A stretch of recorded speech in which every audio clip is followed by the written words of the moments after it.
Would you believe the newest popular restaurant destination is over 100 years old, but it's in downtown LA? Is it worth the drive? Next time you drive into downtown LA, take a look up. The city's becoming Manhattanized. Downtown is still one of the hottest real estate markets in the world. But deep inside that skyline, tremendous energy.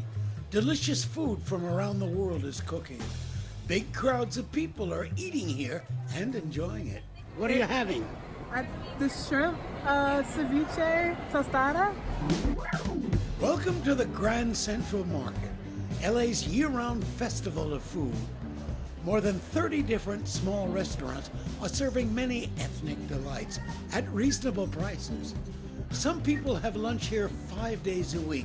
Jocelyn loves the variety. They have the tostaderia, which is fresh seafood that I really like, shrimp tacos, tostadas.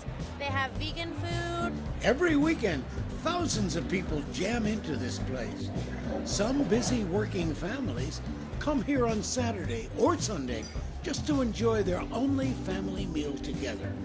For the many millennials and next-gen types who have moved into downtown, the market has become a popular spot to take a date. Sort of a mating place where people share food. Are you dating here or mating here? Don't tell Phil. She's not convinced that she's my wife, but I'm working on it. Couples can come back again next week and share something new.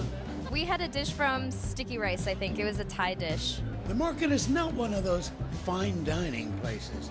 It's just good-tasting, good-looking street food.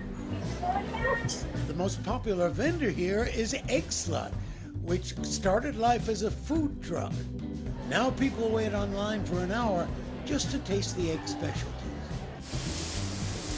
This restaurant, Bel Campo, serves the best burgers in town, according to Jonathan Gold, the late restaurant critic at the LA Times. Bel Campo raises their own beef at a huge ranch they own near Mount Shasta. Everything is pasture-raised, organic, and humanely treated, so you can taste that in the meat and the flavor. The Grand Central Market was opened in 1917. During the 1920s, well before the age of supermarkets, it was called the finest public market on the West Coast. The market is a private for-profit business that's received financial support from public agencies. But 10 years ago, it fell into an economic funk. The market was bleeding money, couldn't pay its bills. The vacancy rate was nearly 40%. At the height of the recession, places just weren't making it here. The market reached a pretty high vacancy rate. And so it was about building in new vendors. Adam Denishkar, the newest owner of the Grand Central Market, is overseeing a transformation that's brought in many new dishes, like oysters. They are very popular right now. Oyster is a new sushi. Still, many longtime customers like Ken Johnson claim gentrification is spoiling this historic people's market. It's cleaner, but all the old restaurants have all disappeared and been moved out.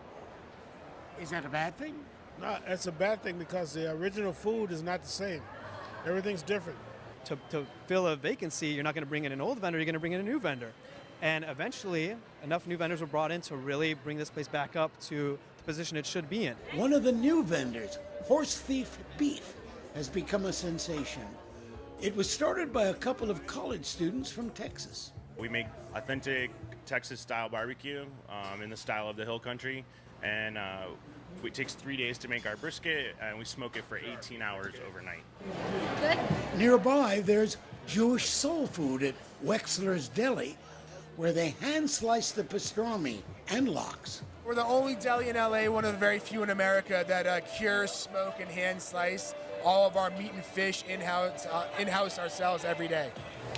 The market abounds with immigrant family success stories. At Sarita's Pupuseria, Paul Sarita says his mother came to America from El Salvador with a dream. She came here in the 80s, and she always wanted to open up her own restaurant, like bring something from her hometown. like saving up all her coins as much as she could, and she finally opened up Saritas Pupuseria. Tourists from around the world come here. This British family came directly from the airport with their luggage. This woman from Germany.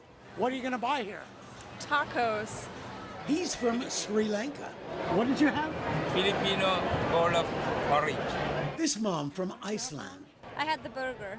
Having survived hard times in this century-old building, the Grand Central Market is a place where immigrant street food has become part of LA's melting pot.